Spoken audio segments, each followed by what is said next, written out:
Hey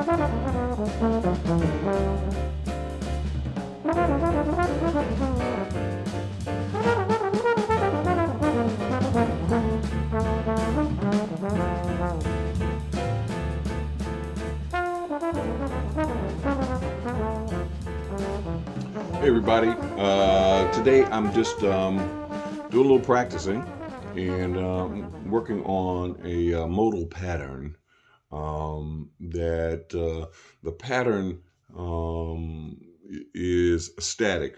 In other words, the notes, the lines and spaces stay the same. What changes would be the key signature, the harmonic implication for the particular lines and spaces, the notes. And so it's just one way to approach, building melodies. And so, yeah, I'm working on this. I've been working, it's a variation of a pattern that I've been working on for a long time.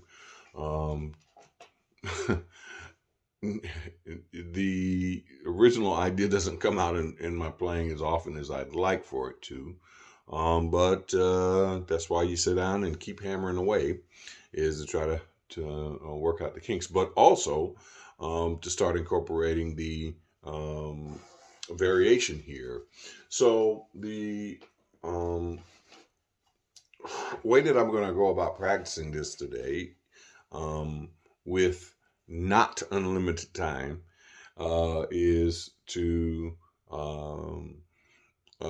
choose tunes that I'm familiar with, and use the key centers for these particular tunes to address the shifting, tonicism in those tunes, to address, playing it in multiple keys. Now, typically what you'd want to do is to do it in, take a pattern and work it in all 12 keys. And I do that often using the root progression system, or just taking it in the cycle, circle of fourths and fifths. But I don't have unlimited time today, so I'm using two tunes. One where I can focus on major, and another that I can focus on minor. I'm just going to focus on the major tune today.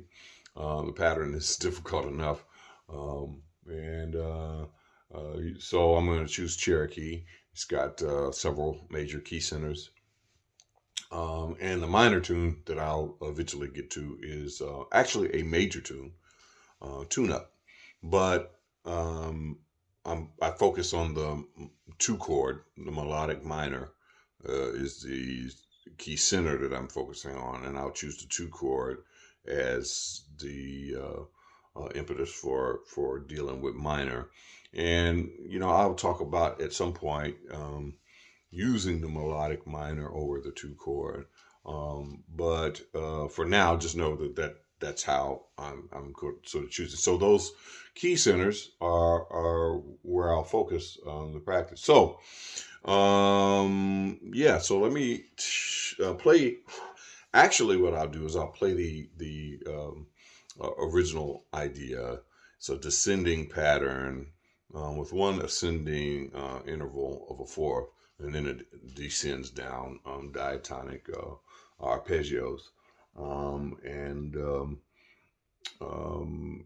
So I will play that, and then I'll play the variation, and I'll take it through these keys. So let's go on this journey together, stumbles and all, because I'm not very good at the variation. But that's what practice is about. Is staring these foibles right in the face and trying to tackle them. And so doesn't bother me that much to do that in front of folk, because we're all working on something. So let's go on this journey.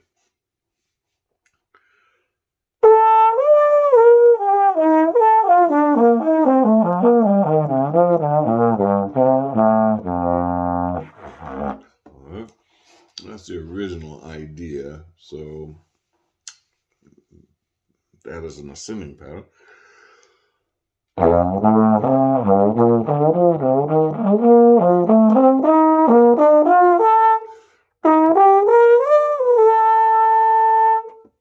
Alright, so that's the the retrograde of that original pattern in B flat. So the next key center in Cherokee is E flat. Got 2-5 to E flat, but all of that is just we're shifting key signatures. So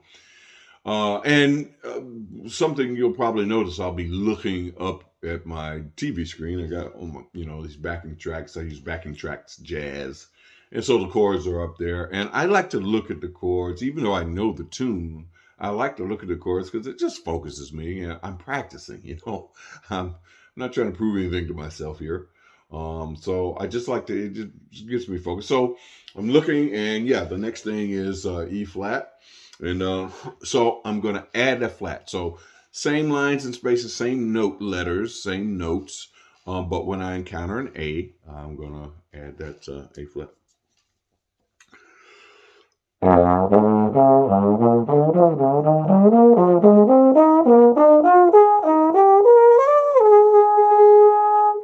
right. One little small note there is that if I happen to play that while the song's going on, I wouldn't land on that A flat because that's the 4 of E flat. That's the worst note you can land on in a major. So anyway, but just for learning the pattern, keep it pretty strict. The next chord is A flat 7. So again, we're now in the world of D flat major. A flat 7 being the 5 of D flat. So 5 flats. So same pattern, same notes, 5 flats.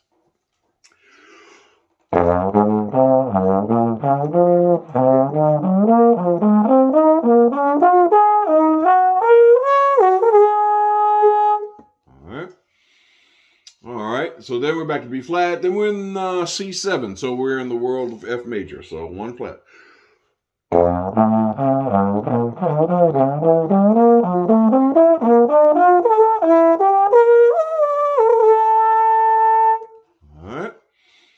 And then that C7 is pivot chord to C minor. So that's the world of B flat, but we're just gonna use that as B flat for now. Again, you could think of that as C melodic minor or harmonic minor or something. But now C minor, 2 of B flat. We've already done B flat. So now the next chord is that 2 of 5, the G7, secondary dominant. So G7 is in the world of C major. So no sharps and flats.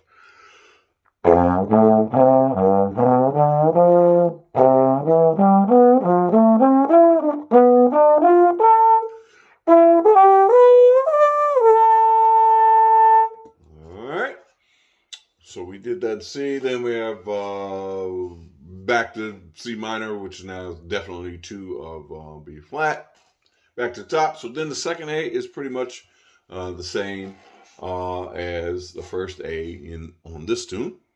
So now let's go to the bridge. And so now we're dealing with the funny keys, as they like to say, at least for trombone, the sharp keys. So 2-5 to B major, 2-5 to A major, 2-5 to G major. So we have 5 sharps, 3 sharps, and 1 sharp. And so that pattern, those letters, lines and spaces, but with 5 sharps. So we're dealing with F sharp, C sharp, G sharp, D sharp, A sharp. And I definitely will flub this one because I have not worked on this in B at all, although I've worked on the original, but definitely not this one. So let's work our way through it.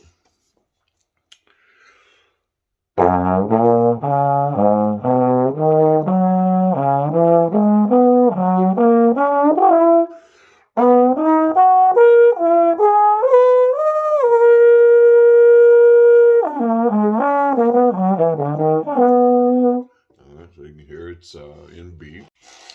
All right, so now A major, 3 sharps. Let's work our way through this one.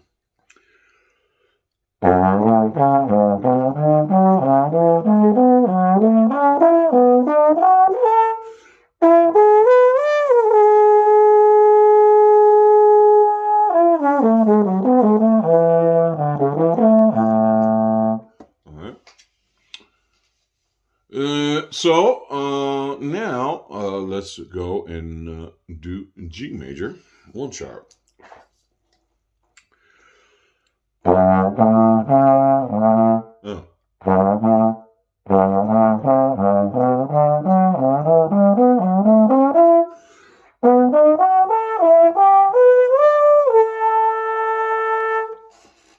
right.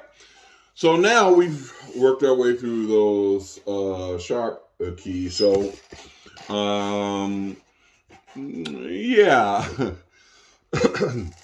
I would probably like to spend more time on each of these keys. And again, we would like to do it in all 12 keys. And I'd probably use the root progression system or go through the cycle to get to them and spend much more time on them. You know, during a typical practice time, if this is the area of focus for me, I would, you know, spend as much time going through the key centers as it took to feel comfortable with them at a moderate pace, at least.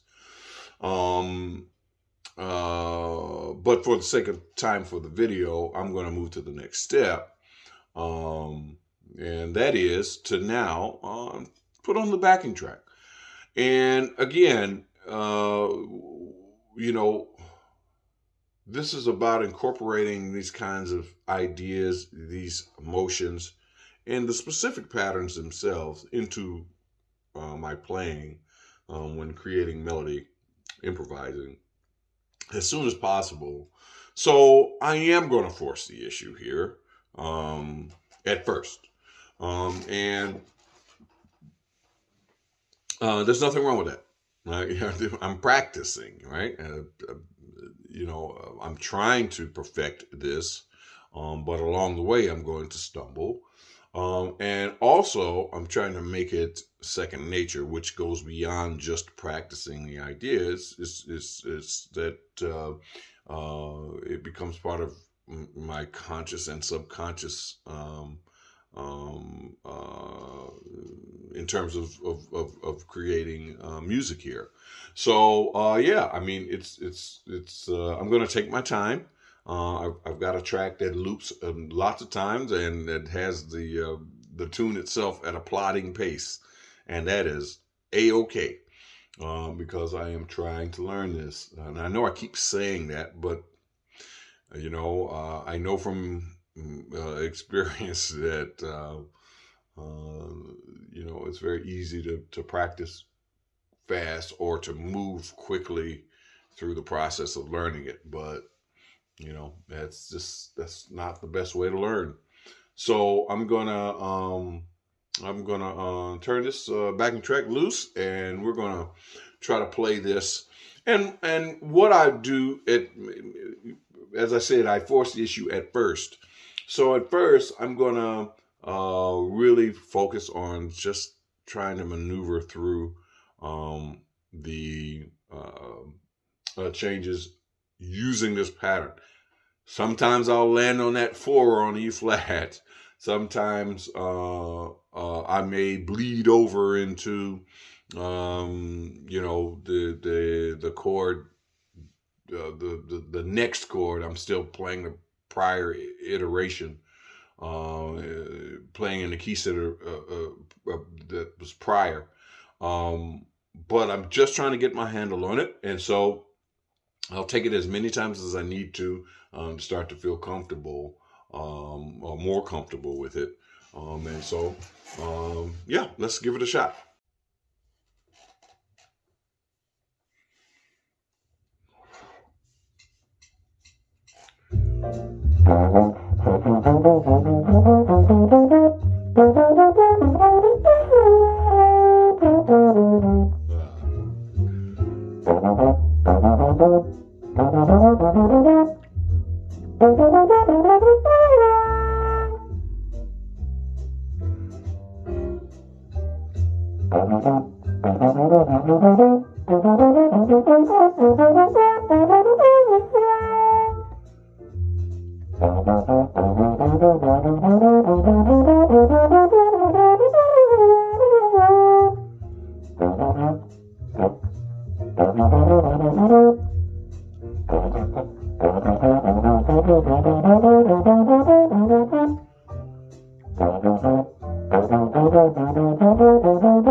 So, just taking it to a couple of courses, yeah, I can sort of reflect on moments where I wish I had a little better under my belt. The A flat always just seemed like I was coming off the E flat, and I just didn't feel like I had enough time.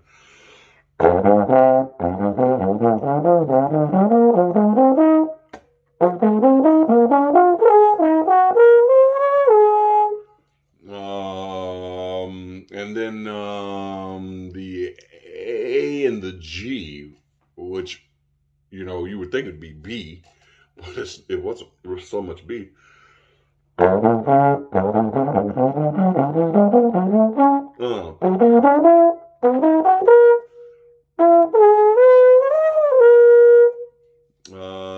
But the A.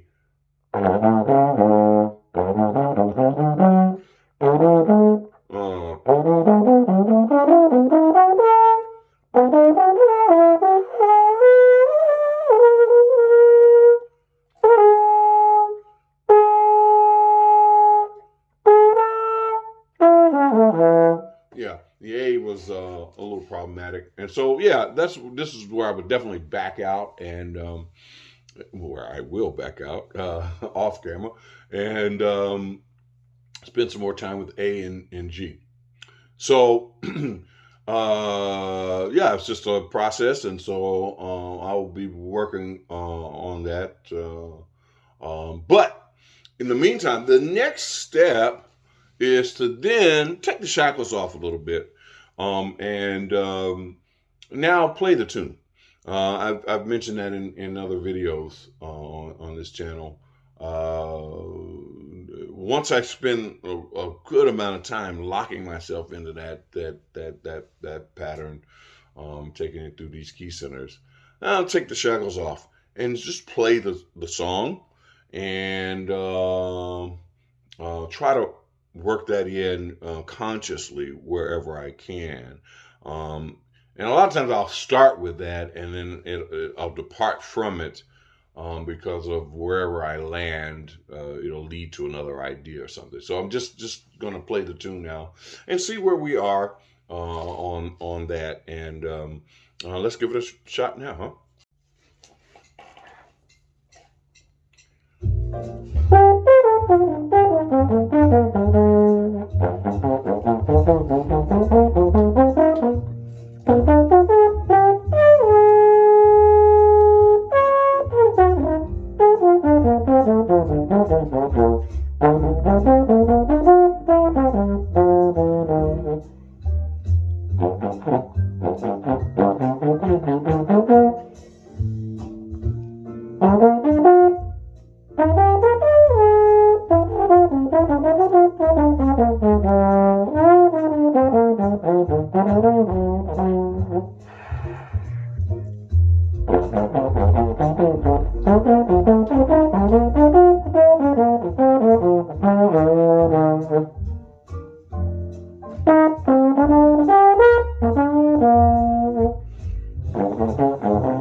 So that's it. And then obviously, I mean, there's more things to work on with this particular thing. I mean, the pattern itself is a modal pattern. So the starting note would it would not change the